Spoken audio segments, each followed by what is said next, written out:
नमस्कार प्यारे साथियों, आप सभी का स्वागत है हमारे ऑफिशियल यूट्यूब चैनल आपनो सिलेक्शन पॉइंट पर। साथियों, आज के इस वीडियो में हम राजस्थान के अन्य जो लोक संत रह गए हैं जिनका हमारा अभी टॉपिक चल रहा था और जिनके हमने 4 पार्ट पहले ही अपलोड कर दिए हैं और ये आज का जो अंतिम पार्ट रहेगा राजस्थान के लोक संत से संबंधित। और उसके बाद में जैसा कि मैं आपको हर बार बताता हूँ कि जैसे ही हमारा टॉपिक कोई कंप्लीट हो जाता है तो उसके बाद में हम उसी टॉपिक से संबंधित जो महत्वपूर्ण प्रश्नोत्तर हैं उन पर चर्चा करते हैं, ताकि इससे हमारा एक तो रिवीजन हो जाता है कि हमने जो भी पढ़ा था इन 5 क्लासों में उनसे हमारा रिवीजन हो जाता है और इसके अलावा हमें हमारी कमियों का भी पता चलता है ताकि हम उसमें सुधार कर सकें। ओके, तो आज का वीडियो राजस्थान के लोक संत से संबंधित अंतिम वीडियो रहेगा और इसमें जो हमारे अन्य प्रमुख संत हैं उनके बारे में हम चर्चा करेंगे। ओके, इसके अलावा एक और सूचना है कि अगला जो हमारा टॉपिक रहेगा वो राजस्थान के दुर्ग और स्थापत्य से संबंधित रहेगा। ठीक है, हम संप्रदाय को टॉपिक का यहाँ पर जिक्र नहीं करेंगे अलग से, क्योंकि जितने भी हमने संतों के बारे में जिक्र किया है उन्होंने किसी न किसी संप्रदाय की भी स्थापना की थी। जैसे संत मावजी ने निष्कलिक संप्रदाय की स्थापना की है, दादू दयाल जी ने दादूपंथी, जाम्बो जी ने बिश्नोई संप्रदाय, जसनाथ जी ने जसनाती संप्रदाय की स्थापना की थी। तो ऐसे करके हमने लगभग सभी संप्रदायों के बारे में जिक्र भी कर लिया है और उनकी विशेषताओं, उनके संस्थापक, उनकी प्रधान पीठ, उनके बारे में भी हमने बहुत अच्छी प्रकार से अध्ययन भी कर लिया है। जैसे कि लालदासी संप्रदाय, राम स्नेही संप्रदाय, इनके बारे में हमने अध्ययन कर लिया। अब कुछ संप्रदाय और बचते हैं जैसे कि वल्लभाचार्य संप्रदाय, ठीक है, इसके अलावा पुष्टि मार्गीय संप्रदाय। तो इनके बारे में हम यहाँ पर जिक्र नहीं करेंगे और न ही कोई अलग से संप्रदाय से संबंधित क्लास नहीं लेके रहेंगे। अगर आप ये चाहते हो कि हम संप्रदाय की एक अलग से और क्लास बना दें जिसमें हम सभी संप्रदायों को एक साथ ला करके उनका अध्ययन कर लेते हैं, तो आप जैसा कमेंट करोगे तो हम उसी के अनुरूप एक क्लास बना देंगे। क्योंकि मैं आपको कहता हूँ कि मैंने जो क्लासें शुरू की है राजस्थान जीके में, चाहे इतिहास की बात हो या कला संस्कृति की, उसमें मैंने 2nd ग्रेड को आधार माना है, क्योंकि उसमें लगभग इतिहास और कला संस्कृति के सभी टॉपिक शामिल हैं। तो उसमें सिर्फ संत टॉपिक को ही मेंशन किया गया, संप्रदाय टॉपिक को मेंशन नहीं किया गया। इसलिए हमने सिर्फ संतों के बारे में चर्चा की है और उन संतों से संबंधित संप्रदाय के बारे में चर्चा की है। अलग से जो कोई संप्रदाय हैं उनके बारे में हमने यहाँ पर चर्चा नहीं किया और उसकी क्लास भी यहाँ पर नहीं बनाई है। अगर आप चाहते हो तो हम सभी संप्रदायों को एक साथ ला करके इनकी एक क्लास भी बना देंगे, वो आप पर निर्भर है। अन्यथा हमारा जो अगला टॉपिक रहेगा वो राजस्थान के स्थापत्य से संबंधित दुर्ग का टॉपिक रहेगा, जो कि काफ़ी बड़ा भी है, तो उसमें हो सकता है काफ़ी समय भी लग जाए दुर्ग वाले टॉपिक में। और दुर्ग वाला टॉपिक इसलिए भी महत्वपूर्ण है क्योंकि इससे हमें इतिहास के भी कुछ महत्वपूर्ण बातें जो हो सकता है कि हमने इतिहास में छोड़ दी है, राजपूत वंशों से संबंधित और उनके शासकों से संबंधित। इसके अलावा हमारे जो मंदिर स्थापत्य हैं तो मंदिरों के बारे में भी हमें बहुत कुछ जानकारी मिलेगी और जो शाखा है, युद्ध है, उनके बारे में भी हमें बहुत सारी जानकारी मिलेंगी। ओके, तो चलिए हम शुरू करते हैं आज की इस क्लास को। सबसे पहले देखते हैं हम महर्षि नवल राम के बारे में। अब यहाँ पर देखिए कि नवल राम ने जिस संप्रदाय को स्थापना की थी उसका नाम था, इन्हीं के नाम पे आधार पर नवल संप्रदाय। क्या नाम था? नवल संप्रदाय इसका नाम था। नवल राम जी का जन्म भाद्रपद की कृष्णा अष्टमी को हुआ था और कृष्णा अष्टमी के दिन ही हमने एक संत के बारे में और जिक्र किया था, संत पीपा जी। उनका भी जन्म भाद्रपद की कृष्णाष्टमी के होता है और इनका जन्म हर्षोलाल नागौर में दलित समुदाय से संबंधित एक मेहतर परिवार में हुआ था। अब राजस्थान का ये जो मारवाड़ का क्षेत्र में जो नागौर और मारवाड़ क्षेत्र है, यहाँ पर लोक देवताओं से संबंधित यह लोक संत अधिक हुए हैं। जैसे कि संत पीपाजी, नागौर में ही इनका जन्म हुआ था, पीपासर नागौर में। इसके अलावा मीराबाई का संबंध भी नागौर से है, संत रानाबाई का संबंध भी नागौर से है, संत हरिदास जी का भी संबंध नागौर से है और संत नवल राम जी का भी संबंध नागौर से है। अब ये नवल राम जी संत क्यों बने थे, इनके पीछे कहानी थी। क्योंकि ये जाति से दलित थे और इनके परिवार और इनके समुदाय के साथ समाज के जो उच्च वर्ग लोग थे वो इनके साथ दुर्व्यवहार करते थे, अपमानजनक व्यवहार करते थे। तब नवल राम जी ने क्या किया कि रामानंद संप्रदाय के संत कर्ताराम जी से शिक्षा ग्रहण करके इन्होंने लोगों को उपदेश देना प्रारंभ किया था और जो लोगों में जातिगत, धार्मिक, जो सामाजिक कुरीतियां हैं उनको समाप्त करने का प्रयास किया था। इनका मुख्य उद्देश्य यही था कि लोगों को बस ये चीज़ बतानी है कि भगवान ने सिर्फ मानव को बनाया है, न कि उनकी जाति और पांति को। इनका मुख्य उद्देश्य यही था कि जातिगत जो भेदभाव हो रहा है उन सभी को समाप्त करना है और सभी के साथ मानव होने के नाते समान मानवता का व्यवहार करना है। ये नवल राम जी का मुख्य उद्देश्य था और उसी के बाद में इन्होंने जो संत का, सन्यासी का जो वेश था वो धारण किया था और स्वयं ये दलित परिवार से थे। इनके पिता का नाम था कुशाल राम। इनके पिता का नाम क्या था? कुशाल राम, जिन्होंने इन्हें रामानंद संप्रदाय के संत कर्ताराम जी के पास साथ भेज दिया था और गुरु कर्ताराम जी ने ही इनका नाम नवल राम रखा था और इन्हें निर्गुण एवं निराकार ईश्वर की उपदेश दिया था। तो संत नवल राम या संत नवल राम के द्वारा स्थापित जो नवल संप्रदाय है वो भी निर्गुण या निराकार संप्रदाय है, क्योंकि इनका संबंध कहीं ना कहीं रामानंद संप्रदाय से है।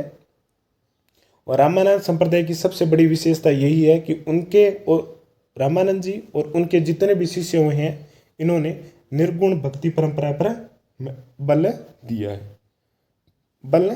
है। ठीक है, तो नवल राम जी ने भी निर्गुण भक्ति परंपरा पर बल दिया है। आगे देखते हैं, अगला जो पॉइंट है कि महर्षि ने सत्य, गुरु और ईश्वर भक्ति को मोक्ष प्राप्त करने में सहायक माना है।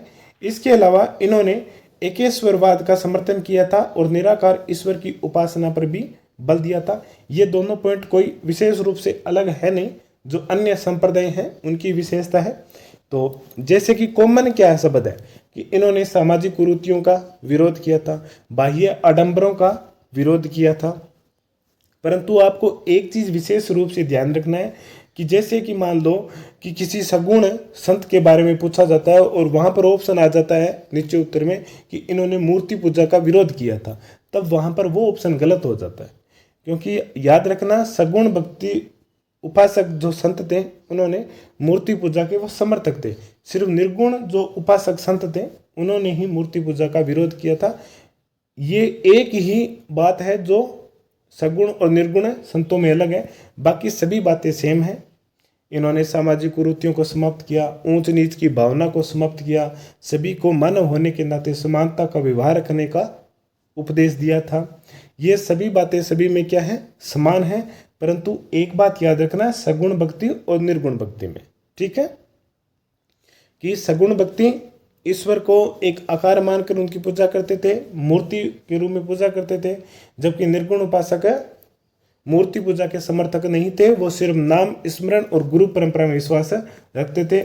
और जिसी के बल पर इन्होंने, जो संत नवल राम जी हैं, उन्होंने अपनी पंक्ति के माध्यम से भी यही कहा कि साधु भाई हम निर्गुण दीदार, नाम अनाम ना ही उनमें अखंड स्वरूप हमारा, कि यानी कि हम निर्गुण भक्ति के उपासक है, हमारा नाम ही बहुत महत्वपूर्ण है, नाम स्मरण पर ही हम महत्व देते हैं और वही हमारा अखंड स्वरूप है। हम जिस गुरु को जाते हैं या जिस भी भगवान को जाते हैं तो उनका नाम ही हमारे सामने उनका अखंड स्वरूप है और कोई भी नहीं है, और उनका कोई भी एक साकार रूप नहीं है। नवलदास जी ने अपनी पंक्तियों के माध्यम से भी यही बताया था। आगे देखते हैं, नवल संप्रदाय की जो प्रधान पीठ है वो कहाँ पर स्थित है, तो जोधपुर में। इसके अलावा रामसनेही संप्रदाय की एक पीठ और स्थापित है। वो कौन सी पीठ है जो जोधपुर में स्थापित है रामसनेही संप्रदाय की, और उनके संस्थापक कौन है, इसका जवाब आपको कमेंट करके कमेंट बॉक्स में देना है। जहां पर भाद्रपद की कृष्णाष्टमी को नवल जयंती के रूप में मनाई जाती है। ठीक है। मारवाड़ का शासक मान सिंह इनका बड़ा सम्मान करता था, यानी कि नवल राम जी के समकालीन जो मारवाड़ का शासक था वो मान सिंह था।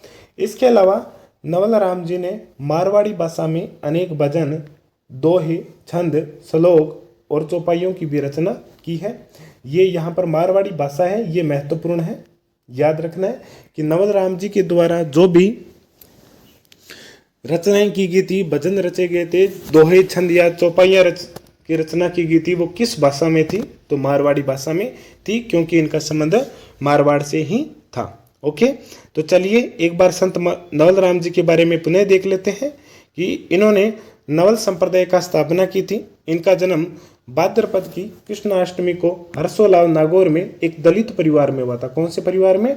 दलित परिवार में हुआ था। और तभी से जब इनके साथ और इनके परिवार के साथ अपमानजनक व्यवहार किया जाता था, तो उनके बाद में नवल राम जी ने संत का वेश धारण करके रामानंद संप्रदाय के संत कर्ताराम जी से दीक्षा ग्रहण की थी, और लोगों के मन में जो कि जातिगत भेदभाव या ऊंच नीच की जो भावना थी उनको समाप्त करने का प्रयास किया था। गुरु कर्ताराम जी ने ही इनका नाम नवल राम रखा था और इन्हें निर्गुण एवं निराकार ईश्वर का उपदेश भी दिया था।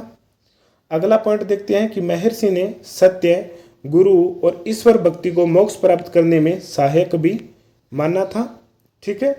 इन्होंने एकेश्वरवाद का समर्थन किया था और निराकार ईश्वर की उपासना पर भी बल दिया था। इसके अलावा नवल राम जी ने कुछ पंक्तियों की रचना की थी, जिसमें है साधु बाई हम निर्गुण दीदारा, नाम अनाम नाही उनमें अखंड स्वरूप हमारा, यानी कि नाम स्मरण पर ही ये महत्व देते थे। इसके अलावा उनका कोई भी साकार स्वरूप नहीं है, वो नाम ही उनका अखंड स्वरूप है।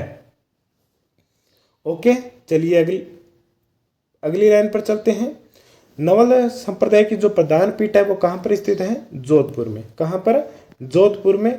और भाद्रपद कृष्णाष्टमी के दिन जब नवल जी का जन्म हुआ था, तो उसी दिन नवल जयंती के रूप में मनाई जाती है। कहाँ पर? प्रधान पीठ जोधपुर में।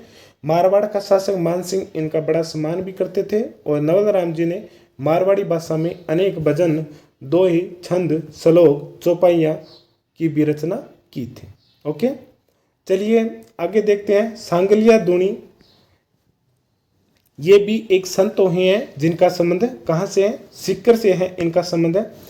सीकर जिले की धोंद तहसील के सांगलिया गांव में स्थित है ये आश्रम, जो कि सरोंगी संप्रदाय का प्रमुख केंद्र है। सांगलिया दूणी है, ये एक संप्रदाय है जिनका नाम है सरोंगी संप्रदाय, ये जो कि सीकर जिले के सांगलिया गांव में स्थित है। ठीक है। तो जो संप्रदाय है वो है सरोंगी संप्रदाय, और इनके जो संस्थापक थे उनका नाम है लक्कड़दास जी महाराज। याद रखना है, लक्कड़दास जी महाराज है जिन्होंने सांगलिया दूणी यानी कि सीकर में सरोंगी संप्रदाय की पीठ की स्थापना की थी। और याद रखना, लक्कड़दास जी महाराज। तो लक्कड़दास जी महाराज का जो संबंध है वो किस संप्रदाय से है, किस स्थान से है? स्थान से पूछा जाता है तो सांगलिया दूणी जो कि सीकर में है, और संप्रदाय पूछा जाता है तो सरोंगी संप्रदाय है। और याद रखना, लक्कड़दास जी महाराज। ये संप्रदाय भी जात पात के भेद के स्थान पर मानव मात्र की समानता में विश्वास करता था। ये सभी संतों की विशेषता है। यहाँ पर जो अलग है वो है कि इनके अनुयायियों का जो मुख्य अभिवादन था वो था जय साहिब। क्या था? जय साहिब। कहीं पर जैसे रामसनेही संप्रदाय में राम नाम का स्मरण था, तो वहीं पर जो कि लक्कड़दास के द्वारा सरोंगी संप्रदाय था वहाँ पर है जय साहिब। अभिवादन का जो शब्द था वो था जय साहिब। इस आश्रम में अमावस्या और पूर्णिमा को सत्संग का भी आयोजन होता है। ठीक है, याद रखना है, अमावस्या और पूर्णिमा को सत्संग का आयोजन किया जाता है। ठीक है। तो अमावस और पूर्णिमा को सत्संग का आयोजन किया जाता है। अगला पॉइंट देखते हैं कि ग्रामीण क्षेत्र में शिक्षा को बढ़ावा देने के लिए आश्रम द्वारा बाबा खींवदास महाविद्यालय का संचालन भी किया जा रहा है। ठीक है, जो सरंगी संप्रदाय है उनके द्वारा शिक्षा को बढ़ावा देने हेतु बाबा खींवदास महाविद्यालय का संचालन भी किया जा रहा है। और इस महाविद्यालय की स्थापना के लिए राष्ट्रपति के.आर. नारायण द्वारा आश्रम के जो पीठाधीश्वर थे खींवदास महाराज को सम्मानित भी किया गया है। ठीक है, यही बातें हैं और ज़्यादा इसके बारे में है नहीं। आपको सिर्फ जो याद रखने वाली बातें हैं वो मैं आपको एक बार पुनः बता देता हूँ कि सोलंकी संप्रदाय की स्थापना किसने की थी। सोलंकी संप्रदाय की स्थापना किसने की थी? तब उत्तर है मेरा लक्कड़दास जी महाराज के द्वारा। कब की गई थी? 1649 में। पहला पॉइंट। दूसरा जो पॉइंट है कि सोलंकी संप्रदाय का प्रमुख केंद्र कहाँ पर है? तो सीकर के सांगलिया धोनी नामक गांव में। सीकर के सांगलिया धोनी नामक गांव में इस संप्रदाय की प्रधान पीठ है, प्रमुख केंद्र है, जिसकी स्थापना लक्कड़दास महाराज के द्वारा की गई थी 1649 में। इसके अलावा अगला जो इनका पॉइंट महत्वपूर्ण बनता है वो है कि इनके अनुयायियों का जो मुख्य अभिवादन है वो है जय साहेब। क्या है? जय साहेब ही इनका मुख्य अभिवादन का शब्द है। और इस आश्रम में अमावस और पूर्णिमा को सत्संग का आयोजन होता है। ये पॉइंट ज़्यादा महत्वपूर्ण नहीं है। अगला जो हमारा पॉइंट बनता है वो है कि इसी सोलंकी संप्रदाय के द्वारा ग्रामीण क्षेत्र में शिक्षा को बढ़ावा देने हेतु बाबा खींवदास जी के द्वारा उन्हीं के नाम पर बाबा खींवदास महाविद्यालय का संचालन भी किया जा रहा है। और इस महाविद्यालय की स्थापना के लिए राष्ट्रपति के.आर. नारायण के द्वारा इस आश्रम के जो पीठाधीश्वर थे खींवदास महाराज को सम्मानित भी किया गया है। ठीक है, तो याद रखना सांगलिया धोनी में सोलंकी संप्रदाय की प्रधान पीठ है। इसकी स्थापना लक्कड़दास महाराज के द्वारा 1649 में की गई थी। इनके अनुयायियों का जो मुख्य अभिवादन है वो है जय साहेब। ठीक है, और इनके द्वारा ग्रामीण क्षेत्रों में शिक्षा को बढ़ावा देने हेतु खींवदास महाविद्यालय का संचालन भी किया जा रहा है। और इस महाविद्यालय के संचालन के कारण भारत के राष्ट्रपति के.आर. नारायण के द्वारा खींवदास महाराज को सम्मानित भी किया गया था। ओके, चलिए अगले संत के बारे में देखते हैं। अगला संत है संत चरणदास जी। चरणदास जी के बारे में देखते हैं। दूसर बनिया जाति के मुरलीधर एवं कुंजोबाई के घर में मेवात प्रदेश के डेहरा गांव में 1703 में चरणदास जी का जन्म होता है। डेहरा अलवर में स्थित है। और अलवर में हमने संत लालदास जी के बारे में पढ़ा था, जिन्होंने लालदासी संप्रदाय को शुरू की थी। इनके बचपन का नाम था रणजीत। चरणदास जी का जो बचपन का नाम था वो रणजीत था। और इनका संबंध कहाँ से है? डेहरा गांव अलवर से है। और इनके जो बचपन का नाम था वो था रणजीत। इन्होंने सुखदेव मुनि ने इन्हें दीक्षा दी थी और इनका नाम चरणदास रखा था। तो चरणदास जी के जो गुरु थे जिनसे इन्होंने दीक्षा प्राप्त की थी उनका नाम था सुखदेव था। ठीक है, और चरणदास जी का जो मूल नाम था वो रणजीत था। चरणदास जी ने श्रीमद् भागवत को आधार ग्रंथ माना और सदैव पीले वस्त्र धारण करना स्वीकार किया था।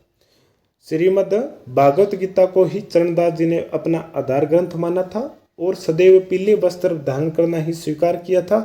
1782 में इनके जयपुर के आगमन पर स्वाई प्रताप सिंह ने इन्हें एक ग्राम भी दान दिया था। ये स्वाई प्रताप सिंह वही है जिनके दरबार में गंधर्व 22 रहती थी, यानी कि 22 विद्वानों की एक मंडली। इसके अलावा स्वाई प्रताप सिंह के द्वारा हवा महल का भी निर्माण करवाया गया था, जो कि 5 मंजिला है। ठीक है, चलिए अगले पॉइंट देखते हैं। 1782 में दिल्ली में ही इनकी मृत्यु हो जाती है और उनकी समाधि पर बसंत पंचमी को मेला लगता है। और इनकी जो पीठ है वो कहाँ पर? दिल्ली में स्थित है। इनके प्रमुख शिष्यों की संख्या 52 बताई जाती है। दादू संप्रदाय में भी 152 बताई जाती है, जिनमें 100 तो एकांतवासी थे और 52 वो थे जो इधर उधर घूम फिर के अपनी शिक्षा का और अपने जो दादूपंथी जो नियमों का प्रचार प्रसार करते थे, जिन्हें दादू जी के 52 स्तंभ कहा जाता है। उसी प्रकार चरणदास जी के भी शिष्यों की संख्या कितनी बताई जाती है? 52 बताई जाती है।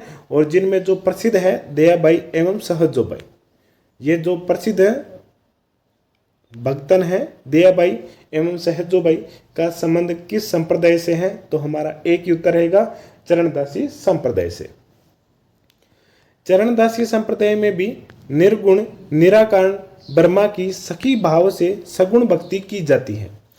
अब तक तो हमने देखा था कि निर्गुण अलग है और सगुण अलग है, परंतु चरणदासी संप्रदाय वो है जिसमें सगुण एवं निर्गुण भक्ति दोनों का मिश्रण हमें देखने को मिलता है। इसमें ब्रह्मा की सखी भाव से, और वो ब्रह्म कौन है? श्री कृष्ण। श्री कृष्ण जी की पूजा की जाती है, लेकिन इसमें निर्गुण एवं सगुण दोनों भक्तियों का समावेश है, दोनों भक्तियों का समन्वय किया गया है चरणदासी संप्रदाय में। और इनके जो भक्तन कवित्री है दयाबाई सहजोबाई, और इनकी प्रधान पीठ कहाँ पर है? दिल्ली में।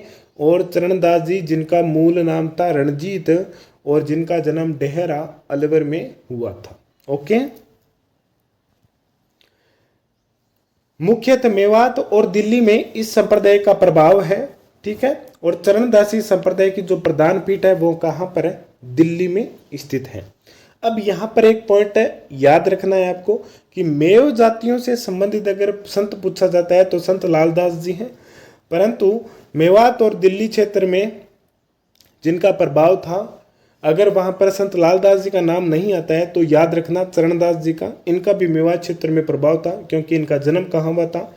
मेवात प्रदेश में ही हुआ था। और इनकी जो मृत्यु हुई थी वो दिल्ली में हुई थी, और वहीं पर उनकी जो प्रधान पीठ है वो स्थापित की गई थी। अब एक प्रश्न ऐसा भी बनता है कि राजस्थान के वह संत जिनका जन्म तो राजस्थान में हुआ था परंतु उनकी प्रधान पीठ दिल्ली में स्थित है, तो वो थे संत चरणदास जी।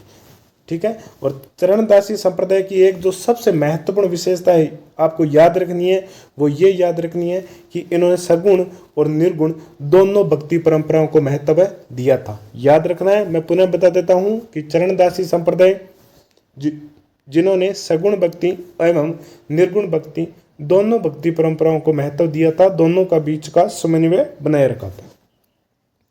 ठीक है, तो एक बार पुनः देख लेते हैं संत चरणदास जी के बारे में हम। ये डुसर बनिया जाति के मुरलीधर इनके पिता का नाम था, और कुंजोबाई इनकी माता का नाम था, कि घर में मेवात प्रदेश के डेहरा गांव जो कि अलवर में स्थित है, ये डेहरा गांव अलवर में है, वहां पर 1703 में चरणदास जी का जन्म होता है। इनके बचपन का नाम रणजीत था, परंतु सुखदेव मुनि से इन्होंने दीक्षा प्राप्त करने के बाद में उन्हीं सुखदेव ने इनका नाम चरणदास रखा था। चरणदासी संप्रदाय में जो सबसे महत्वपूर्ण धार्मिक ग्रंथ माना जाता है वो कौन सा है? तो याद रखना है आपको श्रीमद् भागवत गीता।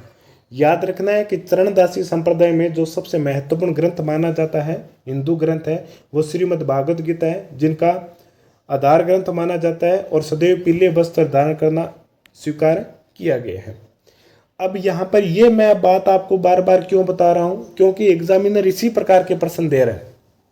वहां पर वो सिर्फ ये नहीं पूछेगा कि दयाबाई सहजोबाई का संबंध किस संप्रदाय से, वो ये देखा कि चरणदासी संप्रदाय के बारे में निम्नलिखित में से कौन सी बातें सही है और कौन सी बातें सही नहीं है। ठीक है, तो उसमें आपके सामने ये भी ऑप्शन दिया होगा कि श्रीमद् भागवत को आधार ग्रंथ मानते हैं। हो सकता है कि वहां पर श्रीमद् भागवत के स्थान पर रामायण का नाम दे दे या कोई अन्य धार्मिक ग्रंथ का नाम दे दे, परंतु आपको याद होना चाहिए कि श्रीमद् भागवत गीता को ही अपना आधार ग्रंथ मानते हैं। और दूसरा जो अगर ऑप्शन देगा तो महत्वपूर्ण है, वो ये है कंफ्यूज करने वाला, कि चरणदासी सगुण और निर्गुण दोनों भक्तियों परंपराओं का बीच का समन्वय मानता है। तो ये ऐसे दो ऑप्शन हैं जो आपको कंफ्यूज कर सकते हैं। और अगर आपको कंफ्यूज नहीं होना है तो आपको इसी प्रकार से पढ़ने भी है, क्योंकि जब तक आपको हर चीज का पूर्ण ज्ञान नहीं होगा तब तक आप उस पेपर को हल भी नहीं कर सकते हो। जिस प्रकार का पेपर पैटर्न चल रहा है और अगर भविष्य में इसमें परिवर्तन होता है तो ये तो आप मान के चलो कि ये सभी उनके आधार है और इन्हीं के आधारों के आधार पर ही उसमें चेंज होगा, उसमें बदलाव होगा। तो ये भी बात आप विशेष रूप से ध्यान रखना है, ठीक है। 1782 में इनके जयपुर के आगमन पर स्वयं प्रताप सिंह ने इन्हें ग्रामदान भी दिया था, ठीक है। स्वयं प्रताप सिंह के बारे में आपको पता होना चाहिए कि ये कौन थे, जयपुर के शासक थे। इन्होंने हवा महल बनाया था और इनके दरबार में गंधर्व बाई सी भी रहती थी। 1782 में दिल्ली में चरणदास जी की मृत्यु हो जाती है और उनकी समाधि पर बसंत पंचमी को मेला लगता है और उनकी जो प्रधान पीठ है वो कहाँ पर है, दिल्ली में है।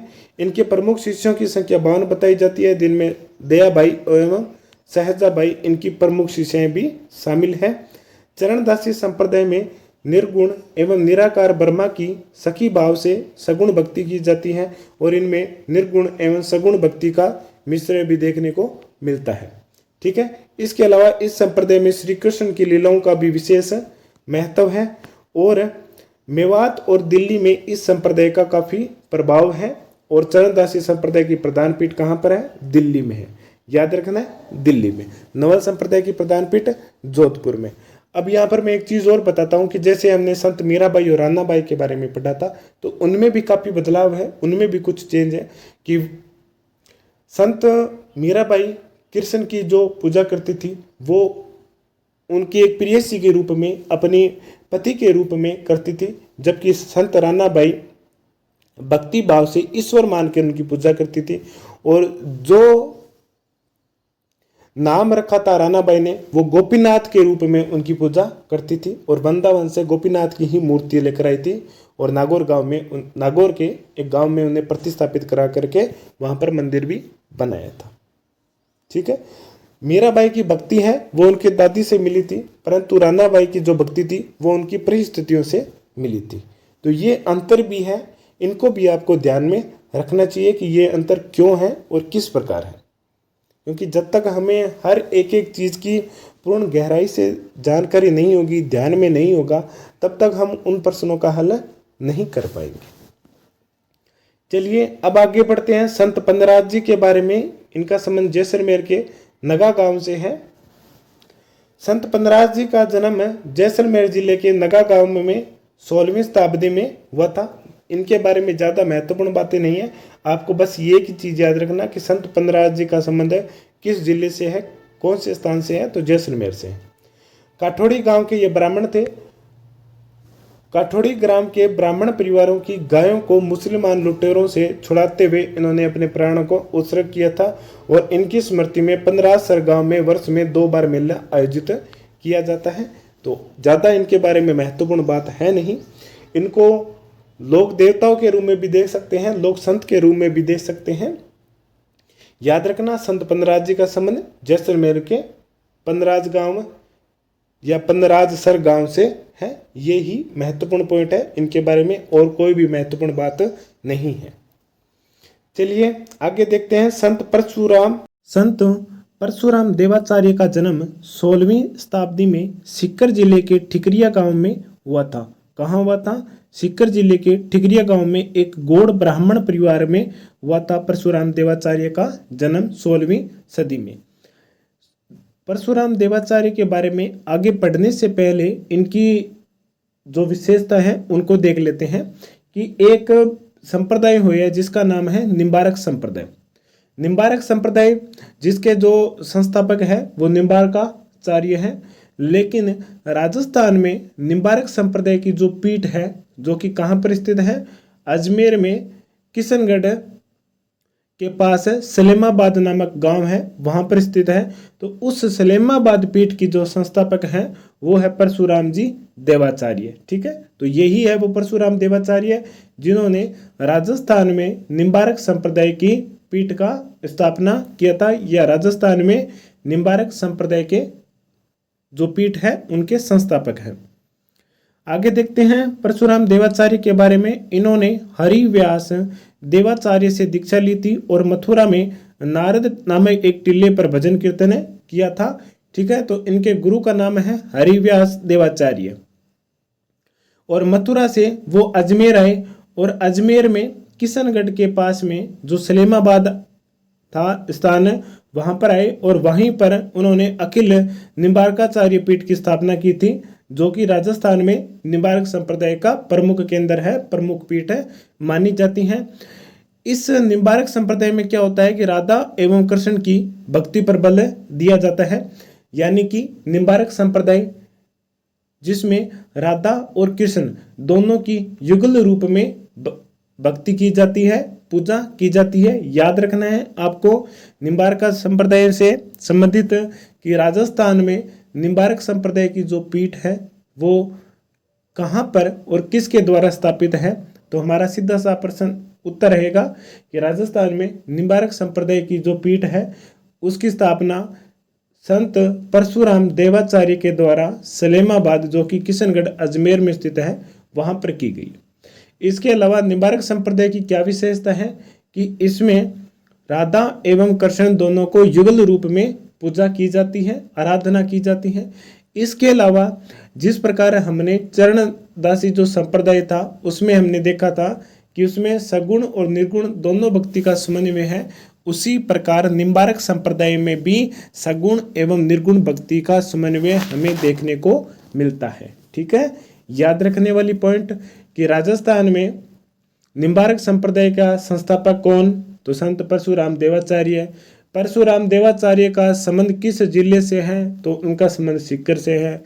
ठीक है, इसके अलावा राजस्थान में निम्बार्क संप्रदाय की पीठ की स्थापना किसने की थी, तो परशुराम देवाचार्य। कहाँ पर, सलेमाबाद में। निम्बार्क संप्रदाय की विशेषता क्या है कि इसमें राधा एवं कृष्ण की युगल रूप में पूजा की जाती है। और इसके अलावा क्या विशेषता है, तो इस संप्रदाय में हमें सगुण भक्ति और निर्गुण भक्ति दोनों का समन्वय देखने को मिलता है। उसी प्रकार जिस प्रकार हमने चरणदासी संप्रदाय में पढ़ा था कि संत श्री चरणदास जी के द्वारा जो संप्रदाय स्थापित किया गया था, जिसकी दयाबाई और सहजोबाई दो शिष्य थी, उन 52 शिष्यों में से 2 प्रमुख शिष्य दयाबाई एवं सहजोबाई थी। उस संप्रदाय में भी सगुण एवं निर्गुण भक्ति को समन्वय किया गया है। और चरणदास जी कहाँ करते हैं, डेहरा अलवर के थे और उनकी जो मृत्यु हुई थी वो दिल्ली में हुई थी। और चरणदासी संप्रदाय की प्रधान पीठ है वो भी दिल्ली में स्थित है। ठीक है, ये चरणदास जी के बारे में बातें बताई दी थी जो हमने पहले पढ़ ली है। अब हम निम्बार्क संप्रदाय के संत श्री परशुराम देवाचार्य के बारे में बातें कर रहे हैं। इनके साहित्य में सगुण एवं निर्गुण धारा का व्यापक समन्वय देखने को मिलता है। अगला पॉइंट देखते हैं। परशुराम देवाचार्य ने सलेमाबाद में एक भव्य मंदिर का भी निर्माण करवाया था और यहीं पर उन्होंने जीवित समाधि ली थी। आज भी सलेमाबाद में उनकी चरण पादुकाओं की पूजा की जाती है। ठीक है, तो परशुराम देवाचार्य के बारे में जो भी महत्वपूर्ण बातें थी वो मैंने आपको बता दिया, 2 से 3 बार आपको बता दिया है और उनका रिवीजन भी करवा दिया है। अब आपको क्या करना है कि जो समझने वाला है वो आपने समझ लिया, अब जो रटने वाली जो पॉइंट है वो आप रट के या किसी भी तरह आप उसे याद कर लेना। ओके, चलिए आगे चलते हैं। आगे हम देखते हैं संत श्री कृष्णदास पेहारी। अब इनके बारे में पढ़ने से पहले इनकी कुछ विशेषताएं देख लेते हैं कि कृष्णदास जो पेहारी है, इन्हें पेहारी क्यों कहा जाता है, क्योंकि ये सिर्फ पेय पदार्थ यानी कि दूध का सेवन करते थे, इसलिए इनको पेहारी कहा जाता है। इनका संबंध रामानुज संप्रदाय से है। ठीक है, रामानुज संप्रदाय से है। इसके अलावा एक रामानंदी संप्रदाय भी है। रामानुज और रामानंदी ये 2 संप्रदाय हैं, परंतु दोनों ही एक है। रामानुज जो संप्रदाय है वो दक्षिण भारत का है और उसी संप्रदाय में राम की पूजा की जाती है। और ठीक है, और उस संप्रदाय को उत्तर भारत में लेकर कौन आए थे, रामानंद जी। तो रामानंद जी के नाम पर जो रामानुज संप्रदाय है वो रामानंदी संप्रदाय के नाम से प्रसिद्ध हो गया। और इन दोनों में एक ही चीज कॉमन है कि यहाँ पर श्री राम की पूजा की जाती है और उन्हीं के प्रति स्वयं को समर्पित माना जाता है। तो याद रखना है आपको कि कृष्णदास पेहारी का संबंध किस संप्रदाय से है, तो रामानुज संप्रदाय से। और रामानुज और रामानंदी संप्रदाय एक ही है। दक्षिण भारत में हम उन्हें रामानुज कह सकते हैं और उत्तर भारत में उनको हम रामानंदी संप्रदाय कह सकते हैं। कृष्णदास पेहारी रामानुज संप्रदाय के प्रसिद्ध संत कृष्णदास पेहारी जो कि ब्राह्मण कुल के थे, इनका संबंध जयपुर में गलता जी के से है। और गलता जी जिसे उत्तर तोतादरी भी कहा जाता है, नंबर 1। नंबर 2, इसे वंकी वैली भी कहा जाता है क्योंकि यहाँ पर बहुत अधिक मात्रा में बंदर पाए जाते हैं। ठीक है, अगला पॉइंट देखते हैं कि इन्होंने केवल दूध का ही सेवन किया था, इसलिए इनको पेहारी के नाम से भी जाना जाता है और कृष्णदास पेहारी के नाम से ही ये विख्यात है। इन्होंने जयपुर महाराजा पृथ्वीराज के गुरु चतुरदास को शास्त्रार्थ में पराजित भी किया था। अब पृथ्वीराज कौन है? पृथ्वीराज कौन है इनके बारे में मैं बताता हूं कि यही वो आमेर का कछवाए शासक है जिन्होंने खानवा के युद्ध में मेवाड़ के शासक महाराणा सांगा का साथ दिया था। जैसे अलग अलग रियासतों से आए थे ना, जैसे मारवाड़ से मालदेव गए थे, राव गंगा उस समय तत्कालीन शासक थे, उन्होंने अपने पुत्र मालदेव को भेजा था। उसी प्रकार अगर आमेर से पूछा जाता है तो वो कौन है? पृथ्वीराज है। ठीक है, और यहाँ पर यह भी पॉइंट महत्वपूर्ण बनता है कि जयपुर के महाराज पृथ्वीराज के गुरु चतुरदास को शास्त्रार्थ में पराजित करने वाले प्रसिद्ध संत कौन है? तब हमारा उत्तर रहेगा कृष्णदास पेहारी, जिनका संबंध गलता जी से है। और गलता जी में ही इन्होंने रामानुज संप्रदाय की एक पीठ की स्थापना भी की थी। तो राजस्थान में रामानुज संप्रदाय की जो प्रधान पीठ है वो कहाँ पर स्थित है? तब हमारा उत्तर रहेगा गलता जी, जयपुर में। कृष्णदास पेहारी के द्वारा ब्रज भाषा में जूलगमन चरित्र, ब्रह्म गीता, प्रेम तत्व निरूपता आदि ग्रंथों की भी रचना की गई है। जो कृष्णदास पेहारी है उनके द्वारा ब्रज भाषा में जूलगमन चरित्र, ब्रह्म गीता, प्रेम तत्व निरूपता आदि ग्रंथों की भी रचना की गई है। ठीक है, ये भी पॉइंट आपको याद रखना है।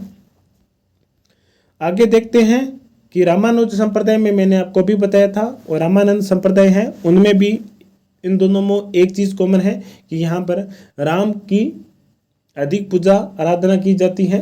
ठीक है, तो इन्होंने राम भक्ति का प्रचार किया था। और कृष्णदास पेहारी का एक शिष्य हुआ था जिनका नाम है अगरदास जी, जिन्होंने रेवासा सीकर में रहते हुए रामानंद संप्रदाय की पीठ स्थापना की थी। अब देख लो कि गलता जी में जो पीठ है वो रामानुज संप्रदाय की है और जिसके संस्थापक हैं कृष्णदास पेहारी। रेवासा सीकर में रामानंदी संप्रदाय है और इनके जो संस्थापक है वो है अगरदास जी, रसिक प्रिय। ठीक है, रसिक के नाम से है रसिक अगरदास जी, और इन्होंने रसिक पीठ की स्थापना की थी जिनका संबंध है रामानंदी संप्रदाय से है। रेवासा पीठ में भी राम की भक्ति माधुर्य भाव से की जाती है। अब यहाँ पर वापस देख लो कि हमने अभी जैसे कृष्णदास पेहारी के बारे में बात की थी, तो इन्होंने राम भक्ति का प्रचार किया था, और यहाँ पर भी देख लो कि रामानंद संप्रदाय है, इनमें भी राम की भक्ति पर बल दिया जाता है। ठीक है, तो कंफ्यूज वाला जो पॉइंट है वो मैं आपको एक बार पुनः बता देता हूं कि कृष्णदास पेहारी के द्वारा रामानुज संप्रदाय की पीठ की स्थापना कहाँ पर की गई थी। ठीक है, ये पहली परिभाषा हो सकती है प्रश्न की। दूसरे रूप में अगर प्रश्न पूछा जाता है तो क्या होगा कि रामानुज संप्रदाय की पीठ राजस्थान में कहाँ पर स्थापित है और किसके द्वारा स्थापित की गई है। ठीक है, ये 2 या 3 रूपों में प्रश्न पूछा जा सकता है, इसका मैंने जवाब दे दिया। आगे हम चलते हैं तो आगे देखते हैं कि रामानंद संप्रदाय की जो एक अन्य और पीठ है जो कि कहाँ पर स्थापित है, रेवासा सीकर में। इस पीठ की स्थापना किसने की थी? तो कृष्णदास पेहारी के शिष्य अगरदास जी के द्वारा की गई थी। ठीक है, तो ये भी पॉइंट आपको ध्यान में रखना है। तो दोनों पॉइंट है, ये दोनों अलग अलग हो सकते हैं, तो आपको थोड़ा सा ध्यान रखना है। रामानंद का नाम आता है तो रेवासा सीकर में अगरदास जी के द्वारा, रामानुज का नाम आता है तब हमारा उत्तर क्या रहेगा? कृष्णदास पेहारी के द्वारा गलता जी में। चलिए आगे चलते हैं, आगे देखते हैं आचार्य तुलसी के बारे में। आचार्य तुलसी के बारे में, इनके बारे में ज़्यादा महत्वपूर्ण बातें हैं नहीं, परंतु जो भी है, जैसे इनके द्वारा अणुव्रत आंदोलन चलाया गया था, लाडनू जैन जो विश्व भारती जो संस्था है आज विश्व भर में चर्चित है और यहाँ पर बहुत सारे देशों से लोग पढ़ने आते हैं, वो भी आचार्य तुलसी का ही एक सपना है। ठीक है, और इसके अलावा इन्होंने विसर्जन का सूत्र भी दिया था। यही 3 से 4 बातें ही आचार्य तुलसी के बारे में प्रसिद्ध हैं और ज़्यादा महत्वपूर्ण बात है नहीं। आचार्य तुलसी का जन्म 20 अक्टूबर 1914 को नागौर जिले के लाडनू में हुआ था। जन्म कहाँ हुआ था? लाडनू में। इनके माता का नाम वंदना और पिता का नाम झुमरमल है। ये पॉइंट ज़्यादा इतना महत्वपूर्ण है नहीं। अगला पॉइंट देखते हैं कि इनकी कर्तव्य निष्ठा, अनुशासन एवं निपुणता से प्रभावित होकर के गुरु कालूगणी ने इन्हें वृहत संघ का दायित्व भी सौंपा था। ये भी पॉइंट ज़्यादा महत्वपूर्ण नहीं है। अब हम जो बात करेंगे वो सभी पॉइंट महत्वपूर्ण है। आचार्य तुलसी ने जन साधारण के नैतिक उत्थान एवं आध्यात्मिक मूल्यों की स्थापना के लिए किस वैचारिक आंदोलन की शुरुआत की थी? तब हमारा उत्तर रहेगा अणुव्रत आंदोलन। अणुव्रत आंदोलन किसके द्वारा शुरू किया गया था? आचार्य तुलसी के द्वारा। इस अणुव्रत आंदोलन में जो कि एक सिर्फ वैचारिक क्रांति थी, इसका मुख्य आधार क्या था कि जनसाधारण में नैतिक उत्थान और आध्यात्मिक मूल्यों की स्थापना करने के लिए संत आचार्य तुलसी के द्वारा ये वैचारिक क्रांति, जिसका नाम अणुव्रत रखा था, को प्रारंभ किया गया था। ठीक है, चलिए आगे चलते हैं। आगे देखते हैं कि आचार्य तुलसी का कहना है कि मैं सबसे पहले मानव हूँ, फिर धार्मिक और उसके बाद में जैन और धर्मचार्य। ये है, यहाँ पर थोड़ा सा कर लेना। ठीक है, तो आचार्य तुलसी ने भी मानवता के समानता पर बल दिया है और उन्होंने कहा है कि सबसे पहले मैं क्या हूँ? मानव हूँ, और मानव होने के नाते जो मैं कर्तव्य निभा सकता हूँ वो मैं सबसे पहले निभाऊंगा। उसके बाद में मैं धर्म के अनुरूप, और इसके बाद में मैं अपने धर्म के, जैसे सभी को अपने अपने धर्म निभाने की, मानने की जो स्वतंत्रता हमारे मौलिक अधिकारों में दी गई है कि धर्म में निरपेक्षता शब्द का प्रयोग किया गया है मौलिक अधिकारों में। इसके अलावा आपने अगर संविधान की उद्देशिका, जिसे प्रस्तावना भी कहा जाता है, उसमें भी देखा होगा कि धर्मनिरपेक्षता शब्द का प्रयोग होता है, पंथ निरपेक्ष, धर्म निरपेक्ष, जिसका तात्पर्य क्या है कि राज्य का अपना कोई भी धर्म नहीं होगा। प्रत्येक व्यक्ति को अपनी इच्छा के अनुसार धर्म मानने का, उसका प्रचार प्रसार करने का अधिकार है। ठीक है,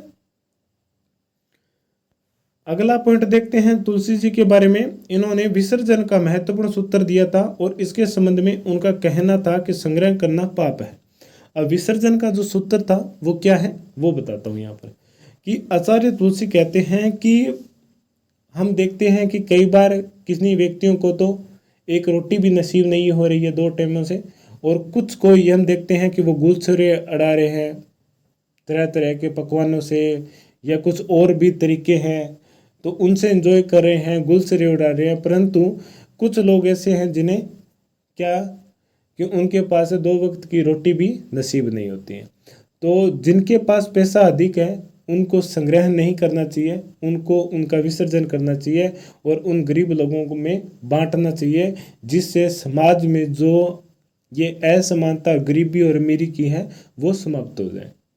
और आचार्य तुलसी का ये भी कहना है, क्योंकि वो आधुनिक काल के संत थे, उन्होंने ये भी कहा था कि जिस दिन ये अमीरी और गरीबी का जो भेदभाव है वो समाप्त हो जाएगा, उस दिन हमारा देश पूर्ण रूप से धर्मनिरपेक्ष देश बन जाएगा। उस समय धर्म की कोई भी बात नहीं करेगा।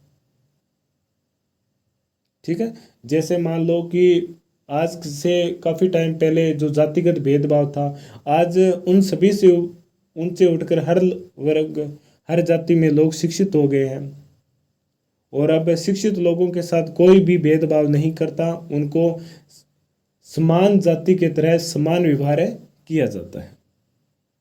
ठीक है, चलिए आगे देखते हैं कि एक व्यक्ति को रोटी नसीब नहीं हो रही है और दूसरा गुलछरे उड़े, ये विषमता समाज के लिए घातक है और इसलिए अर्जन के स्थान पर इन्होंने विसर्जन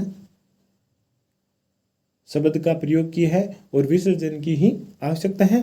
इसके अलावा जैन विश्व भारती लाडनू आचार्य तुलसी के सपनों का ही साकार रूप मानी जाती है। ठीक है, तो ये है आचार्य तुलसी के बारे में महत्वपूर्ण बातें। एक बार पुनः देख लेते हैं। जन्म 20 अक्टूबर 1914 को नागौर जिले के लाडनू में। माता का नाम वंदना, पिता का नाम जुमरबल।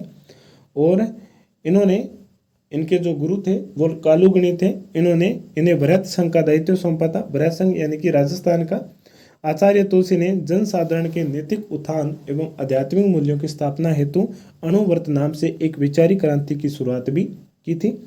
अगला नेक्स्ट पॉइंट देखते हैं कि आचार्य तुलसी का कहना है कि मैं सबसे पहले मानव हूँ और फिर धार्मिक और उसके बाद में मैं जैन, यानी कि मैं सबसे पहले मानव होने के नाते सभी के साथ समान व्यवहार करूँगा। इसके अलावा आचार्य तुलसी ने विसर्जन का महत्वपूर्ण सूत्र भी दिया था और जिसके संबंध में इन्होंने कहा था कि संग्रह करना पाप है, क्योंकि समाज में कुछ लोग ऐसे होते हैं जिन्हें एक टाइम की रोटी भी नसीब नहीं होती और कुछ ऐसे हैं जो इतने धनवान होते हैं कि वो गुलसिरे उड़ाते रहते हैं।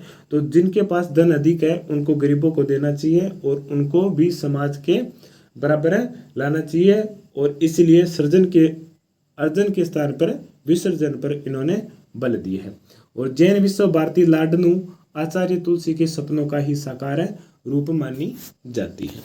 ठीक है साथियों, तो ये है हमारी आज की क्लास। और आज की क्लास में हमने जो राजस्थान के अन्य लोक संत रह गए थे उनके बारे में हमने अध्ययन कर लिया है। अब आगे जो नेक्स्ट क्लास रहेगी उसमें हम प्रश्नोत्तरों पर चर्चा करेंगे लोक संत के बारे में। तो हो सकता है कि कल ही वो हम क्लास अपलोड कर दें। ठीक है, तो इससे पहले आप क्या है कि एक बार इन क्लासों को जल्दी स्पीड बढ़ाकर भी आप एक बार देख लेना, आंखों में से निकाल लेना, ताकि कोई भी चीज़ अगर आपको याद नहीं है तो वो भी आपको रिवीजन हो जाएगी। और उसके बाद में हम प्रश्नोत्तरों के माध्यम से रिवीजन भी कर लेंगे।